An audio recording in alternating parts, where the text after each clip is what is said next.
JD Vance thought he'd gotten away with it. For years, he'd sold himself as the authentic voice of forgotten Americans. The hillbilly who made it out. Who understood their struggles. Who'd fight for them in Washington. The best-selling memoir. The populist speeches. The rolled-up sleeves and working-class branding. It was perfect. Flawless. Everyone believed it. Everyone, except Jasmine Crockett. She'd spent 3 days following the money. Every dollar. Every investment. Every billionaire donor. And she'd found something devastating. A $15 million paper trail showing exactly who owned JD Vance. When he condescended to her in that Senate hearing, suggesting she was too unsophisticated to understand complex economics, she smiled, because she was about to ask him one simple question that would destroy the most successful political con of the decade. This is the story of what happened when someone finally asked, "Senator, who do you serve?" The Senate Judiciary Committee hearing room was unusually packed for a March morning in 2024. The topic, Big Tech's Influence on American Democracy, had drawn a potent mix of spectators. There were the usual policy wonks and reporters, but also tech executives in tailored suits, civil liberties advocates clutching legal pads, and a surprising, dedicated contingent of people who had traveled from Appalachia and the Rust Belt. They wore hillbilly elegy t-shirts. They carried dog-eared copies of the book that had made JD Vance a phenomenon. Senator Vance sat at the dais, positioned prominently at the center of the Republican side. At 39, he was one of the youngest and most watched members of the Senate. The product of a meteoric rise from venture capitalist to best-selling author to political star. His memoir had been the Rosetta Stone for coastal elites trying to understand Donald Trump's 2016 victory. His 2022 Senate campaign had positioned him as the future of the Republican Party, a populist warrior. A champion of the working class, fighting a lonely war against corrupt elites and the insidious power of big tech oligarchs. The irony of him sitting on a committee investigating big tech was lost on no one who had actually bothered to read his financial disclosures. But most people hadn't. Most people just knew the brand. JD Vance. Voice of the voiceless. The guy who had made it out of poverty and never forgot where he came from. Across the room, in the witness section reserved for House members invited to participate, sat Representative Jasmine Crockett. As a member of the House Judiciary and Oversight Committees, she had been asked to contribute to the questioning. She had accepted immediately. Vance was holding forth, as he often did. His sleeves were rolled up. His tie was loosened. It was a carefully constructed image of working-class authenticity. A performance so seamless that few even noticed the Patek Philippe watch on his wrist. A timepiece that cost more than most of his constituents made in a year. Big tech has captured our institutions, Vance proclaimed, his voice carrying the practiced cadence of a speech given many times. They've corrupted our politics. They have silenced conservative voices. And they have enriched themselves while hard-working Americans struggle. We need representatives in this body who understand what ordinary people face every day. Not coastal elites who've never worked a real job in their lives. Several Republican senators nodded approvingly. This brand of right-wing populism, this intellectual coherence be damned, played exceptionally well with the base. When the questioning period began, Vance dominated it. He didn't ask questions, he made speeches. He interrupted witnesses. He performed for the cameras with the unshakable confidence of a man who had been told his entire life that he was brilliant. Then, the chairman, almost as an afterthought, recognized the gentlewoman from Texas. Senator Vance. Crockett began, her voice calm and clear. You've spoken very eloquently about big tech's influence on politics. I'd like to ask you about the influence of big tech money on your career. Specifically. Vance interrupted her instantly, a broad, condescending smile spreading across his face. I think the Congresswoman misunderstands the issue, he said, his tone that of a patient professor correcting a slow student. This isn't about simple campaign finance. This is about corporate power. And with respect, Senator, I understand perfectly, Crockett replied, her voice remaining level. I'm asking about. Vance cut her off again, his smile widening. Maybe the Congresswoman from Dallas should stick to issues she understands, he said, his voice dripping with dismissal. This is complex economics. Not the simple social media sound bites your generation traffics in. Perhaps it's better suited for representatives with more substantial backgrounds in these matters. The room went quiet. The air crackled. This was a direct, personal, and stunningly arrogant insult. Even Vance's Republican colleagues looked uncomfortable.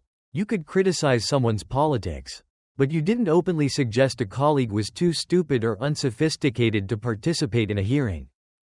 Crockett didn't raise her voice. She didn't show a flash of anger. She didn't defend herself. She simply, with a calm, deliberate motion, opened the first of several thick folders that were arranged precisely in front of her. She looked up at Vance, her face a mask of perfect, professional calm. "Senator," she said, her voice like ice, "I'd be happy to discuss complex economics. In fact, I've spent considerable time preparing for this discussion. I've read your financial disclosures, all 83 pages of them. Twice. I've reviewed your venture capital fund's SEC filings. I've tracked your donors back to their original sources. I've analyzed your tax strategies and your investment structures." She pulled a document from the folder. This one bearing the official seal of the United States Senate. "So, yes, let's discuss complex economics. Let's discuss exactly how much big tech money has shaped your career. Starting with the $15 million that Peter Thiel spent to buy you this Senate seat." Vance's condescending smile didn't just falter. It collapsed. "And after that," Crockett continued, her voice a relentless, methodical drumbeat, "we can discuss the $93 million in venture capital funding you raised from other Silicon Valley billionaires. We can discuss the carried interest tax loophole you personally exploit. We can discuss the glaring conflicts of interest in your investment portfolio. We can discuss the secret billionaire network you organized to shape American policy. All of it." She looked directly at him, her expression neutral, but her eyes sharp as a scalpel. "Because, Senator, I may be from Dallas, and I may be younger than you. But I am very good at reading financial documents. And yours tell a fascinating story about who actually owns you." Vance opened his mouth. No sound came out. He looked at his chief counsel, who was staring, her face pale, frantically pulling up files on her laptop. He looked at his Republican colleagues, several of whom were now suddenly and intensely fascinated by their own notes. For the first time in his charmed political career, JD Vance felt something he hadn't felt since his Appalachian childhood. It was the cold, sinking, sickening realization that he was completely and totally out of his depth. That someone had, finally, done their homework, and that the carefully constructed narrative of his entire life was about to be systematically torn to pieces. Live on national television, Crockett was already opening her second folder. "Shall we begin with your book, Senator? The one that made you famous?" The hearing room was utterly, completely silent. The buzzing energy of the hillbilly elegy fans in the gallery had evaporated, replaced by a cold, confused, and heavy stillness. They had come to see their hero, the man who wrote their story, the champion of the working class. They were now watching that man, his face pale and his hands clenched, as a freshman congresswoman from Texas calmly and methodically cross-examined the very foundation of that story. JD Vance's condescending smile was a distant memory, replaced by a tight, defensive mask. He had walked into the hearing expecting to perform his usual routine, a few folksy, intellectual-sounding jabs at coastal elites, a few grand, sweeping pronouncements about the forgotten man, and then go to lunch. He was now strapped to a witness chair, in a fight for his political life. And he knew it. Jasmine Crockett, with the unhurried, almost placid calm of a trial lawyer who has just seen the defendant's alibi definitively collapse, pulled out a new piece of evidence. It was a copy of Hillbilly Elegy itself. The book was not a prop, it was a prosecutor's brief. It was bristling with dozens of colored sticky tabs, its pages clearly marked, highlighted, and cross-referenced. She began by confirming the book's premise, noting that it had positioned him as the definitive voice for forgotten Americans in Appalachia and the Rust Belt. This was, for Vance, what he thought was safe territory. His origin story. He visibly relaxed, just a fraction. He leaned toward his microphone, the practiced, humble author persona returning. He began to recite his well-worn narrative, speaking of his upbringing, his family's struggles with poverty, addiction, and the cultural challenges that define the region. He was not allowed to finish. The narrative was cut short, not by a question, but by a number. Crockett interrupted his story of struggle with her own story of profit. She stated, in a flat, neutral tone, that his 2017 financial disclosure, which she had right here, showed $1.7 million in literary income from that book. The number hung in the air, a stark, brutal contrast to the tales of poverty he had just been spinning. The camera zoomed in on the document as she placed it on the overhead projector. There was no denying it. He had not just told the story of his people's suffering, he had monetized it. She then posed a simple, devastating question, her voice devoid of emotion. What, exactly, had he done with that nearly $2 million in profit to help the very communities whose suffering had made him a rich man?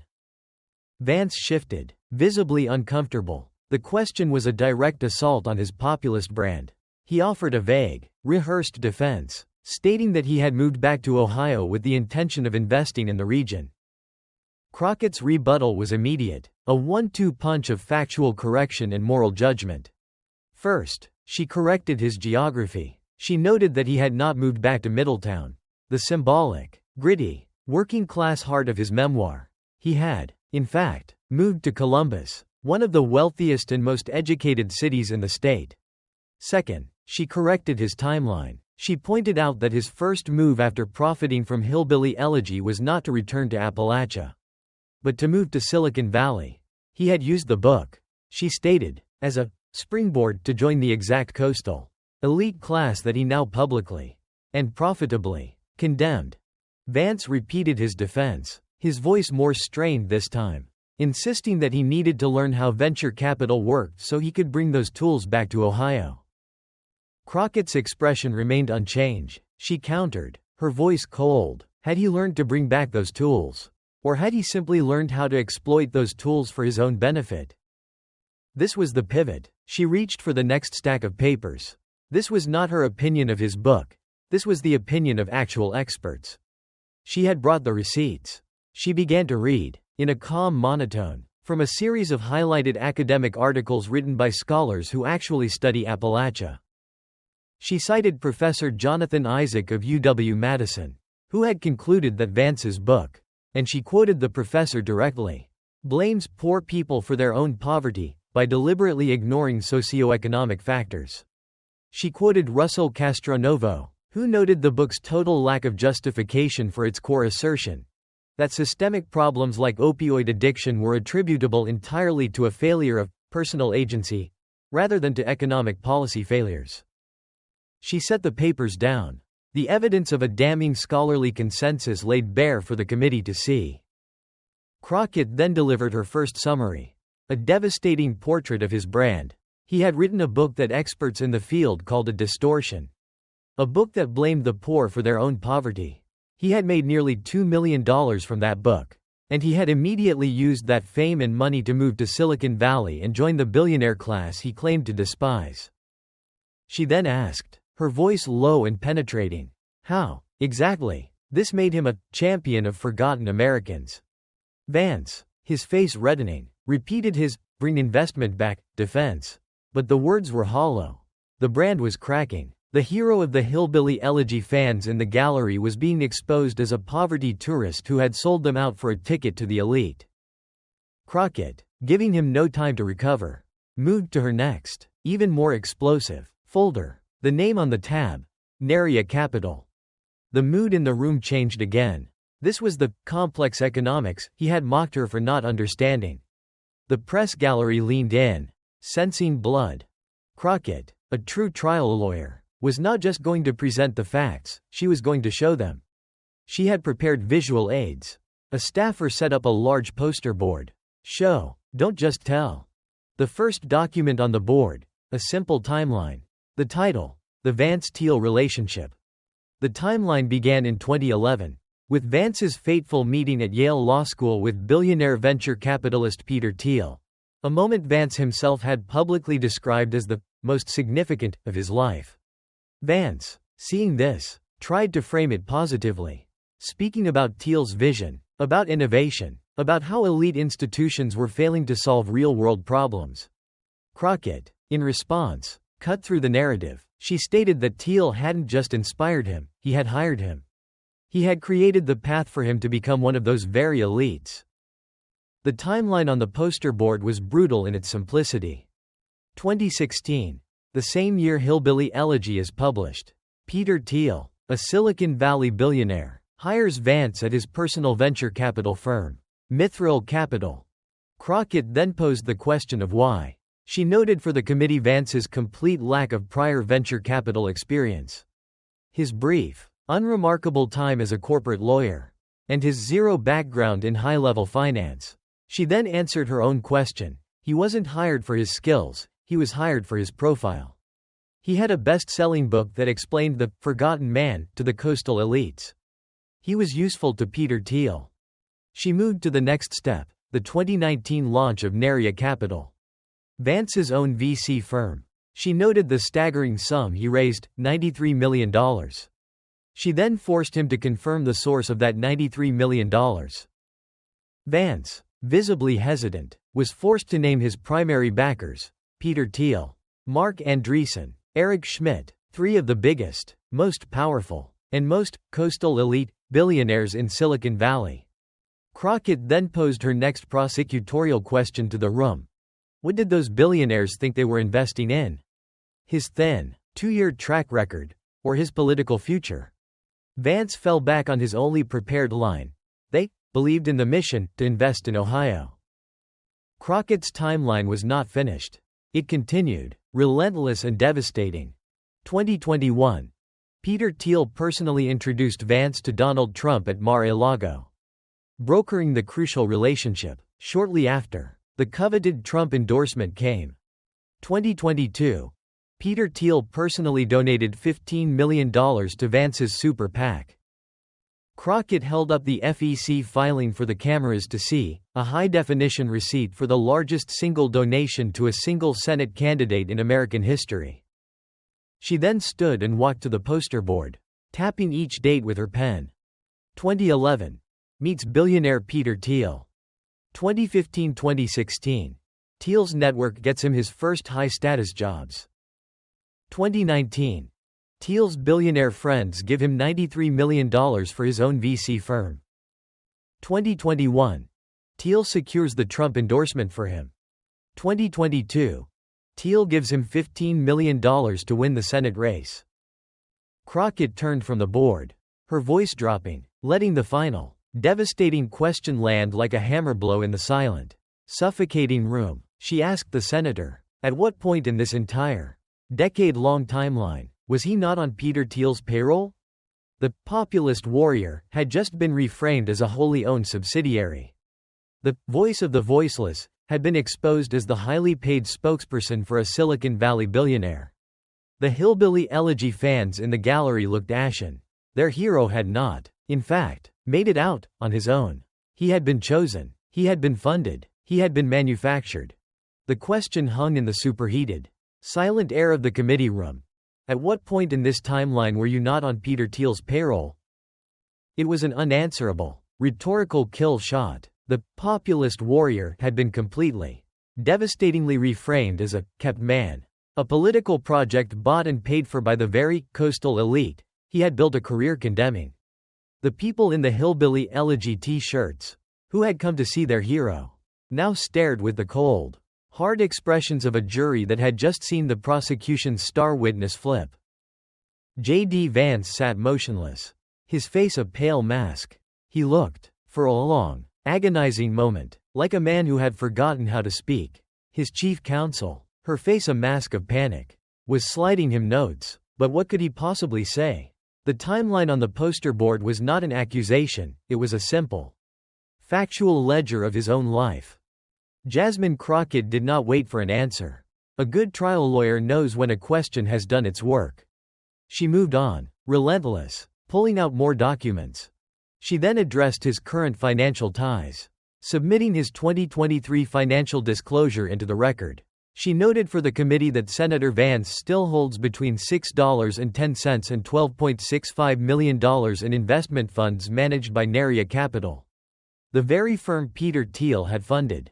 She pointed out that even after stepping back to run for Senate, he was still structured to receive management fees from this fund.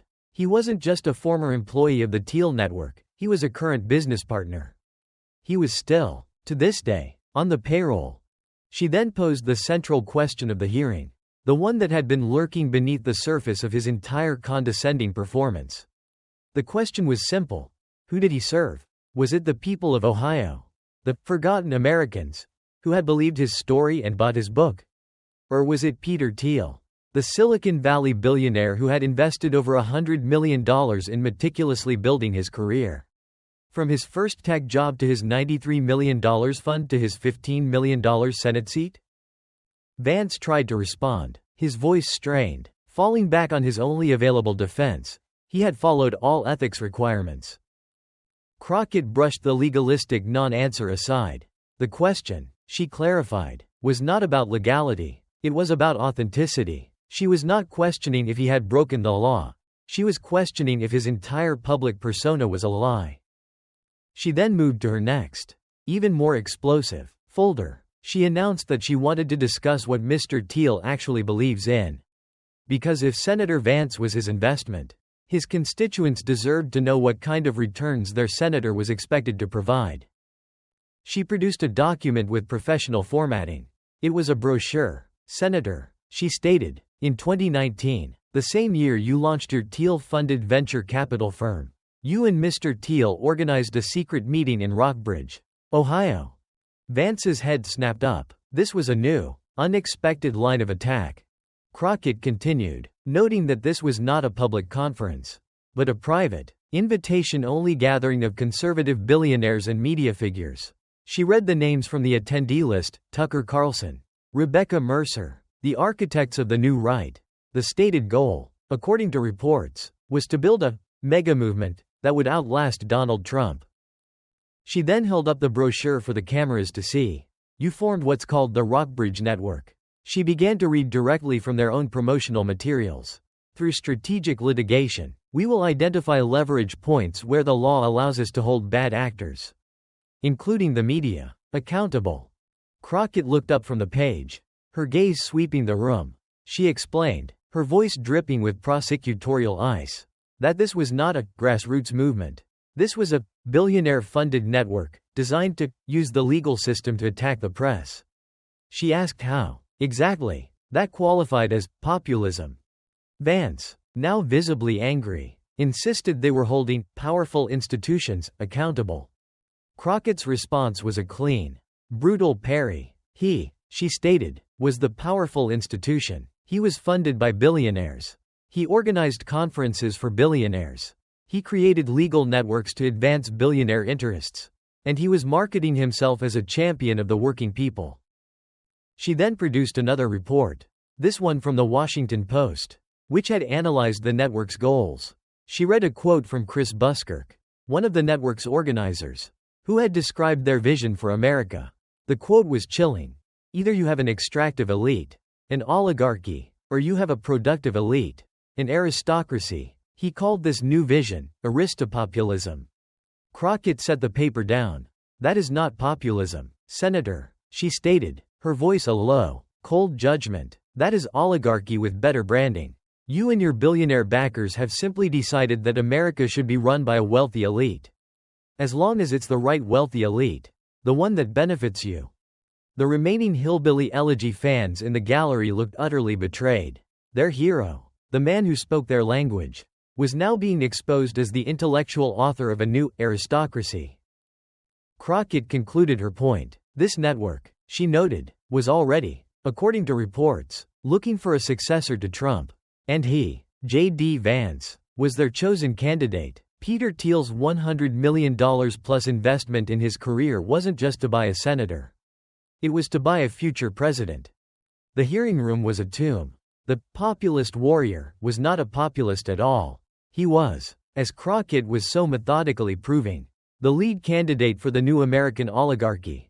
And she still had a stack of folders left. The hearing room was a vacuum. The words, oligarchy with better branding, hung in the air. An epitaph for the brand JD Vance had spent a decade building. The Republican members of the committee, who had been primed to defend their populist warrior, sat in stunned, uncomfortable silence. They had no talking points for this. There was no defense for aristopopulism. The people in the gallery wearing hillbilly elegy t-shirts were now staring at Vance with a cold, hard, and unfamiliar gaze. It was the look of a congregation that has just realized their preacher is a conman. Vance himself was visibly reeling. His face was a pale, clammy mask of controlled panic. He had been exposed. His entire political project, the Rockbridge Network, the mega movement, the plan to install a productive aristocracy, all of it laid bare as a billionaire-funded operation to consolidate power for the elite. And Jasmine Crockett was not finished. She had dismantled his brand. She had exposed his billionaire backers. Now, she was going to show the committee and the world exactly how he had used his position to profit from the very people he claimed to champion. All while mocking her for not understanding complex economics. She reached for the next, even thicker, folder. This one was labeled, simply, Income and Taxes. She began by reminding the committee of Senator Vance's condescending remark that this was complex economics she couldn't possibly understand. She then proceeded, with the cold, methodical precision of a forensic accountant, to demonstrate that she understood his finances far better than he had ever imagined. She produced his 2023 financial disclosure. She pointed to his declared income, a $327.083 salary from Naria Capital, plus an additional $945 in other management company profits. She noted for the committee that this nearly $1 million bonus was not categorized as typical capital gains or interest. It was structured, she explained, to take advantage of the single most infamous and corrupt tax dodge in the entire federal code, the carried interest loophole. She then, for the benefit of the American people watching on C-SPAN, proceeded to explain what complex economics really meant. She explained that the carried interest loophole is a special carve-out, lobbied for and protected by Wall Street billionaires and private equity managers, that allows them to classify their massive management fees, their income, as capital gains. This, she stated, meant they paid a preferential tax rate of only 20%, instead of the 37% ordinary income rate that a teacher, a nurse, or a firefighter pays on their salary. She held up the disclosure form, tapping the $945 figure. The populist senator from Ohio, the man who built his brand on the struggles of the working class, was actively exploiting a loophole to ensure that he paid a far lower tax rate than the very teachers, nurses, and firefighters he claimed to represent. But she didn't stop at the hypocrisy. She revealed the motive. She produced the legislative record from the previous Congress, showing that Vance's 2022 opponent, Tim Ryan, had co-sponsored a bill to close this exact loophole. She then produced Vance's own public statements opposing that bill. The implication was stunning and undeniable. He had not just used the tax dodge. He had used his new political power, the very seat Peter Thiel had bought for him, to protect the corrupt tax loophole that was personally enriching him to the tune of nearly $1 million a year. She summarized the finding with devastating clarity. He was not a populist, he was a plutocrat. He was not fighting the elite, he was the elite. And he was using his public office to protect their financial privileges. Having established his personal financial hypocrisy, Crockett then pivoted to the next, even more damning, chapter. His direct conflicts of interest. She explained that his financial disclosures revealed exactly where his true loyalties lie. She pulled out a new page. She noted that Senator Vance held a massive personal stake in Bitcoin, valued between $100 and $250. She then cross-referenced this with the administration's recent, crypto-friendly regulatory policies that Senator Vance had publicly and aggressively championed. Policies, she noted, that had caused the value of his own investment to soar. She pulled out another page. She detailed his investments in a venture capital fund called Revolution's Rise of the Rest seed fund, an investment worth between $100 and $250. She then revealed that this fund had invested in at least 4 defense contractors. She read their names: Hermes, Slingshot Aerospace. She then produced the records showing that just weeks after the new administration took office, two of those very companies had received massive, multi-million-dollar defense contracts. She noted for the committee that Senator Vance, who sat on committees overseeing defense spending, was in a direct position to profit from the very government contracts he was voting on. Vance, who had been staring at his hands, looked up, his face a mask of fury. He insisted he had followed all ethics guidelines. Crockett, once again, refused to take the bait. She stated, her voice cold, that she was not questioning the legality of his actions, which was a matter for the ethics committee. She was questioning the authenticity of his brand and the morality of his service. Then, she delivered the final, crushing blow of her financial dissection. She pulled out the information on one last investment, a company called Acre Trader. She explained to the hushed room what Acre Trader does. It is a farmland investment platform. It is a company, she explained, that allows Wall Street investors and Silicon Valley billionaires to buy up American family farms, turning rural farmland into a financial product, like a stock or a bond, that can be sliced up and sold to coastal elites who have never touched dirt in their lives. She read from an analysis of the company's business model. When family farmers fail, when they face foreclosure, when they are forced to sell the land their families have worked for generations, Acre Trader and its investors profit.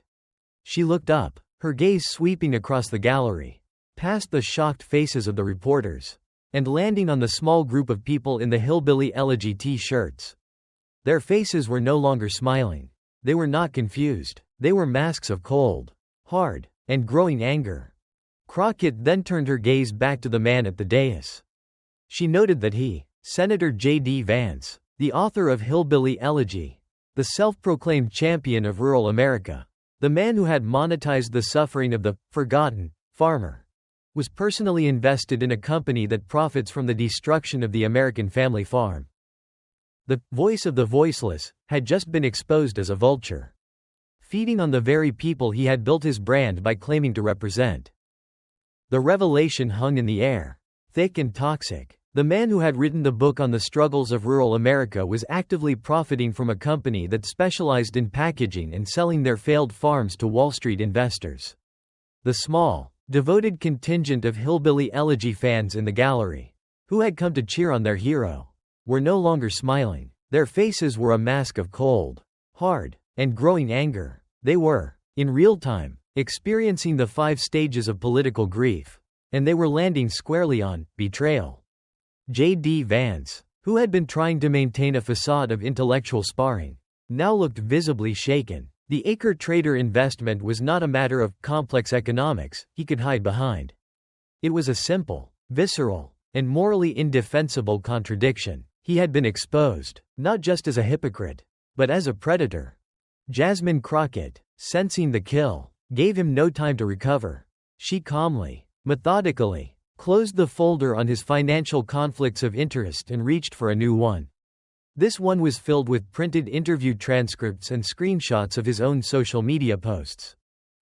She stated that the committee had now established the financial mechanism of his career, a machine built and funded by Silicon Valley billionaires. Now, she wanted to examine the product that machine had created, his political persona.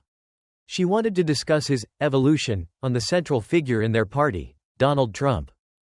Vance immediately looked defensive. This was territory he had been forced to defend before, but never with this level of documented, forensic precision. Crockett, a true trial lawyer, began by establishing a baseline. She produced a printed tweet from 2016. She read his words from that year. A direct, public quote. "I'm a never Trump guy. I never liked him." She produced another. She read from a message where he had called Trump an idiot. She produced another. She read from an interview where he had said Trump might be America's Hitler. She produced a final, devastating quote from 2016, where Vance, in his original, principled conservative persona, had called Trump a total fraud, who was exploiting the very working class people Vance claimed to understand. Crockett looked up from the papers, her gaze locking onto Vance. Those, she stated, were his words, public, documented, unequivocal. Vance, forcing a practiced, almost weary sigh fell back on his rehearsed defense. He stated that he had publicly acknowledged, many times, that he had been wrong about President Trump. Crockett's expression remained perfectly neutral. She asked, her voice quiet and analytical, if he had been wrong, or if his career prospects had simply changed. She then returned to the poster board, to the devastating timeline she had established in Part 2. She pointed to the dates. 2016. Trump is Hitler.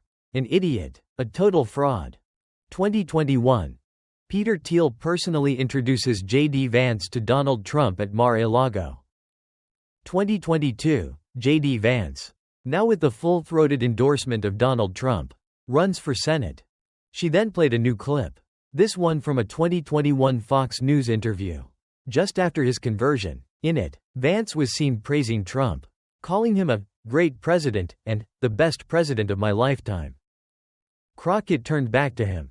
She stated, in a flat monotone, that this was not a change of heart. This was a change in funding. His views had not evolved. His payroll had evolved. His political principles, she charged, were not a matter of conviction, they were a matter of opportunism. A simple transaction orchestrated by the billionaire who had arranged the meeting in the first place. Having established the moral flexibility of his loyalty, Crockett moved to its consequences. She announced her intention to discuss January 6, 2021, and the 2020 election. She asked him to confirm his public statements that, had he been vice president, he would not have certified the election results as Mike Pence did. Vance, trapped, tried to equivocate. He began to explain that some states should have sent alternate electors, so Congress could examine the claims. Crockett cut him off. She held up his own quotes. She clarified that he had, in fact, stated he would have rejected the certified electors from states Trump lost. He had wanted Congress to unilaterally decide the election, overriding the constitutional process and the will of the voters. Vance fell back on his last defense. There were legitimate concerns about election integrity. Crockett's voice, for the first time, grew sharp with a cold, contained anger. She stated that there were no legitimate concerns. She noted that those concerns had been litigated in over 60 court cases and rejected by judges appointed by both parties. They had been investigated by Trump's own Department of Justice and found to be utterly baseless. She stated, as a fact, that there was no widespread fraud. She then leaned forward, her voice dropping, but her intensity filling the room. She spoke of Mike Pence and his actions on January 6. She described Pence doing his constitutional duty, certifying the election despite a violent mob calling for his execution, despite the president turning on him, despite risking his political career and his physical life. He had, she stated, done his duty. She then turned back to Vance. She accused him of criticizing Pence for this act of duty. She accused him of aligning himself with the insurrectionists, rather than with the Constitution. She then delivered the final indictment on this point. He had done this not because he truly believed the election was stolen, but because his billionaire backers needed him to say it, and because his new political future required him to align himself with the lie. She stated that this was not defending working Americans. This was betraying American democracy for personal advancement. Before Vance could even attempt to respond, Crockett reached for yet another folder. Her methodical, relentless pace designed to keep him permanently off balance. She announced her intention to discuss his 2021 comments about Americans without children.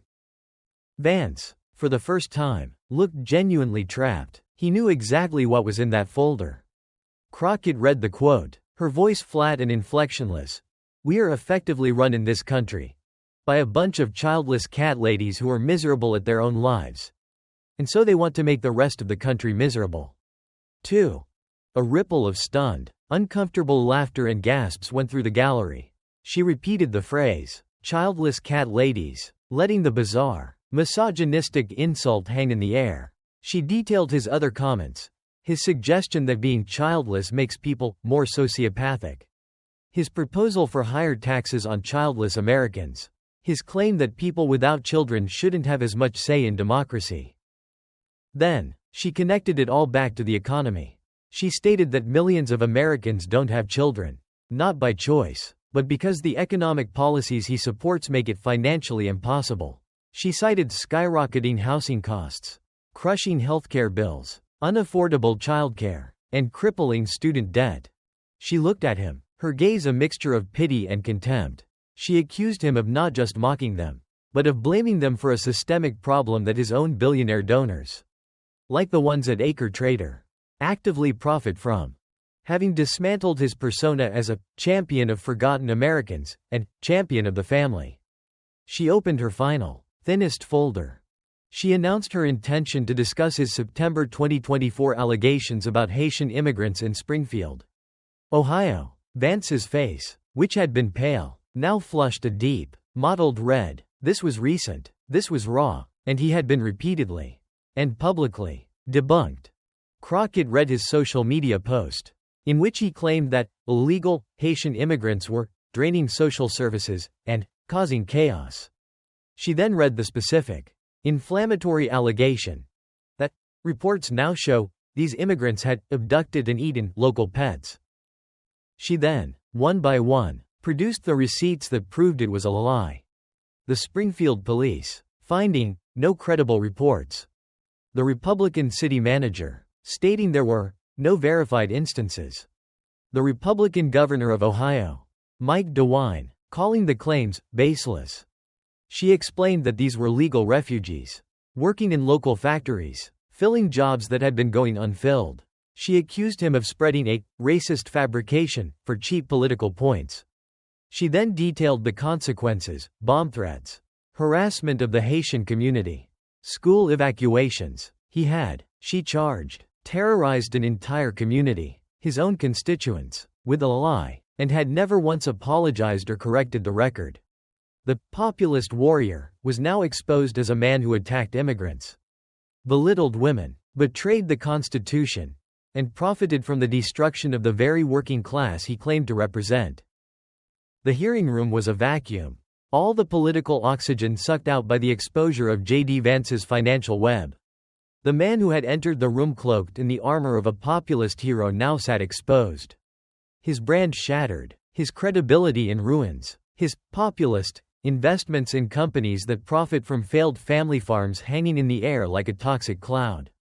The people in the hillbilly elegy t-shirts were no longer smiling. They were staring at him, their expressions hardening from confusion into a cold, quiet anger. Jasmine Crockett, seeing her opponent broken and cornered, gave him no time to recover. She calmly, methodically, closed the folder on his financial conflicts of interest and reached for a new one. This one filled with printed tweets and interview transcripts.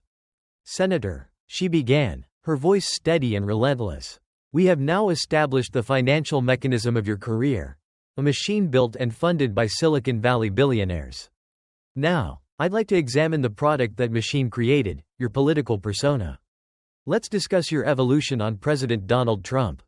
Vance immediately looked defensive, his body tensing. This was territory he had been forced to defend before, but never with this level of documented, forensic precision. In 2016, Crockett said, pulling out a printed screenshot, "You were very outspoken. You wrote, and I quote, 'I'm a never Trump guy. I never liked him.'" She pulled out another. In another message, "You called him an idiot." She pulled out another. "You told an interviewer he was a total fraud, who was exploiting the very people you claimed to write about." She pulled out one more. "You even suggested he might be America's Hitler." Crockett looked up from the papers, her gaze locking onto Vance. "Those are your words, Senator. From 2016, public, documented, and unequivocal. But today, you are one of his most vocal supporters. You have called him a great president. So, my question is, what happened?" Vance, forcing a practiced, almost weary sigh, fell back on his rehearsed defense. "I've acknowledged," he said, his voice tight, "that I was wrong about President Trump." Crockett's expression remained perfectly neutral. "Were you wrong, Senator, or did your career prospects simply change?" She then returned to the poster board, to the devastating timeline she had established earlier. She tapped the dates with her pen. 2016. Trump is Hitler. An idiot. A total fraud. 2021. Your billionaire benefactor. Peter Thiel. Personally introduces you to Donald Trump at Mar-a-Lago. 2022. You are now on Fox News. Calling him a great president and the best president of my lifetime. She turned back to him. Her voice a low, analytical blade. You didn't have a change of heart, Senator. You had a change in who was funding your career. Your principles didn't evolve. Your payroll evolved. This isn't conviction, Senator. It's opportunism. Vance was gripping the edge of the table, his knuckles white. Speaking of opportunism, Crockett continued, let's discuss January 6th and the 2020 election. You have said, publicly, that if you had been vice president, you would not have done what Mike Pence did. You would not have certified the election results. Is that accurate? Vance, trapped, tried to equivocate. I said that I believe some states should have sent alternate electors so that Congress could examine. You said you would have rejected the electors from states President Trump lost. Crockett interrupted, holding up his own statements. You wanted Congress to unilaterally decide the election, overriding the Constitution and the will of the voters, all based on concerns about election integrity. We had legitimate concerns. Vance began. No, Senator, you didn't. Crockett's voice, for the first time, grew sharp with a cold, contained anger. Those concerns were litigated in over 60 court cases. They were rejected by judges appointed by both parties. They were investigated by President Trump's own Department of Justice and found to be baseless. There was no widespread fraud. And you know it. She leaned forward, her voice dropping, but her intensity filling the room. Mike Pence did his constitutional duty on January 6th. He certified the election, despite a violent mob calling for his execution. Despite the president turning on him, and despite risking his entire political career, he did his duty, and you have criticized him for it. You have aligned yourself with the insurrectionists, rather than with the Constitution. She let that sink in, and you did it, not because you believed the election was stolen, but because your billionaire backers needed you to say it, because your political future required you to align yourself with that lie. That's not defending working Americans, Senator. That's betraying American democracy for your own personal advancement. Before Vance could even attempt to respond, she reached for yet another folder. Senator, in 2021, you made some interesting comments about Americans who do not have children. Would you like to tell the committee what you said? Vance, for the first time, looked genuinely panicked. He knew exactly what was in that folder. I was discussing policy. You said, Crockett read, her voice flat and inflectionless. We are effectively run in this country by a bunch of childless cat ladies who are miserable at their own lives, and so they want to make the rest of the country miserable. 2. A ripple of stunned, uncomfortable laughter and gasps went through the gallery. Childless cat ladies, Crockett repeated. That's how you described millions of American women. Women who can't have children for medical reasons. Women who chose careers over parenthood. Women who simply never found the right partner. And you, a United States Senator, called them miserable and blamed them for the country's problems. She produced more quotes. His suggestion that being childless makes people more sociopathic. His proposal for higher taxes on childless Americans. Senator, she said, millions of Americans can't afford to have children. Precisely because of the policies you support. Policies that benefit your billionaire donors.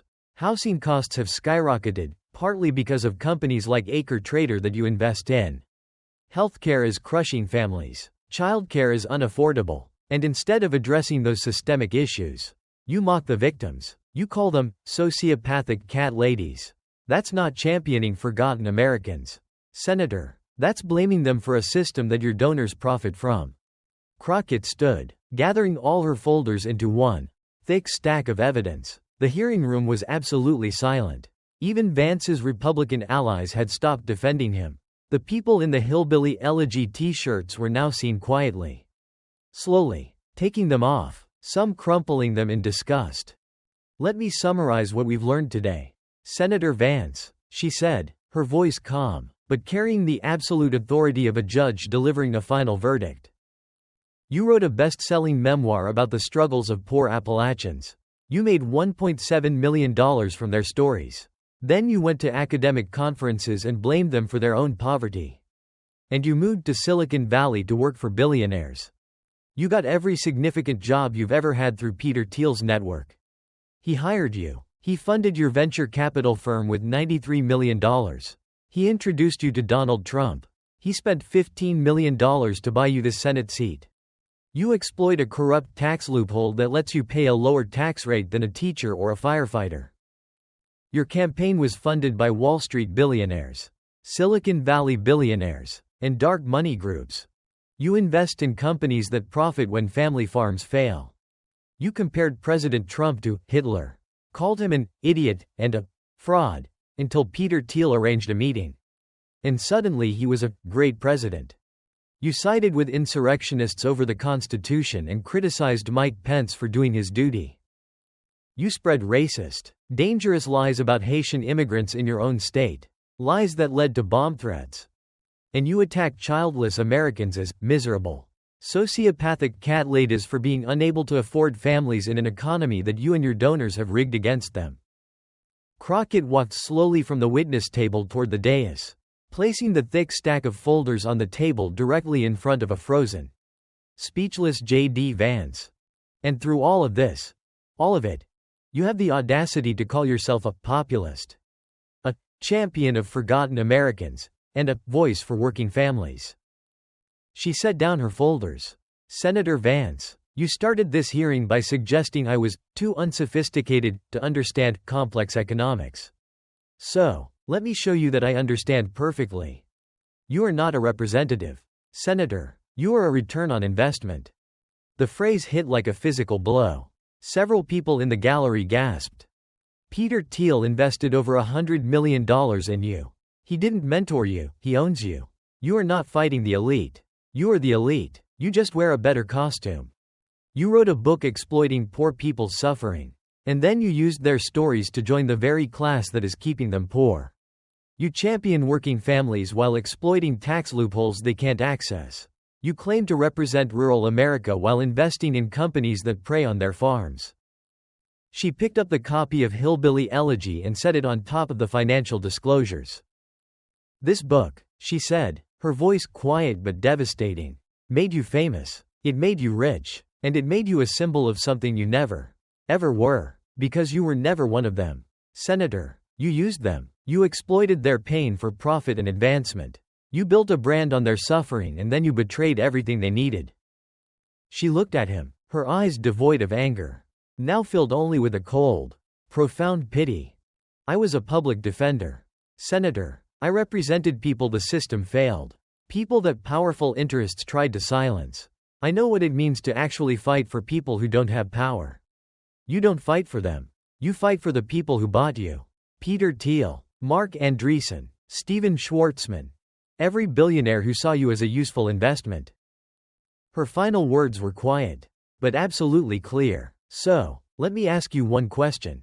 Senator Vance, just one, and I want you to think very carefully before you answer. Because the American people are watching. She leaned in. Who do you serve? Is it the people of Ohio who believed your book?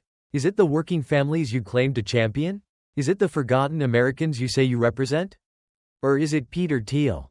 Who made you? Is it the billionaires who funded you? Is it the oligarchs whose interests you advance? All while performing your little working-class solidarity act? Because from where I'm sitting, Senator, having read your financial disclosures, having traced your funding, having documented your votes and your positions, it's very, very clear who you serve. And it is not the people who bought your book. Silence. Complete. Absolute. Suffocating silence. JD Vance sat frozen. Unable to speak. Unable to move. Every defense would only prove her point. Every word he could possibly say would just be more marketing. More branding. More performance. Jasmine Crockett held her gaze on him for 5 long seconds. Then, she turned to the chairman. I have no further questions, she said. She gathered her folders and returned to her seat as the room exploded behind her. This confrontation was a defining moment in modern political communication. A perfect anatomy of a takedown. It was a clash between two opposing forces, the brand versus the receipts. JD Vance, like many modern politicians, built his career on a carefully manufactured brand. His persona as the hillbilly elegy populist was a powerful, emotionally resonant story. He used this brand as both a sword, to attack elites, and a shield, to deflect criticism. His entire strategy was based on this performance. Jasmine Crockett's strategy was to systematically dismantle the brand by auditing the business. She did not attack his story, she attacked his ledger. Her cross-examination was a masterclass in prosecutorial procedure. Deconstruct the origin story. She exposed his $1.7 million book deal and the academic criticism that he was blaming the poor. Reframing his origin as an act of exploitation, not empathy. Follow the money. She presented the Teal timeline, $15 million. $93 million, to reframe him from a populist to a product. The return on investment line was the kill shot because it was not an insult, it was a simple, factual summary of his entire career. Expose the hypocrisy. She used Vance's own record, the carried interest loophole, the acre trader investment, the never Trump flip-flop, the childless cat ladies comments, to prove that his actions are in direct, undeniable conflict with his brand. Ask the unanswerable question. The final question, who do you serve, was the culmination of all the evidence. It was unanswerable because she had spent the entire hearing proving the answer. His silence was the confession. This was not a political debate. It was a character impeachment.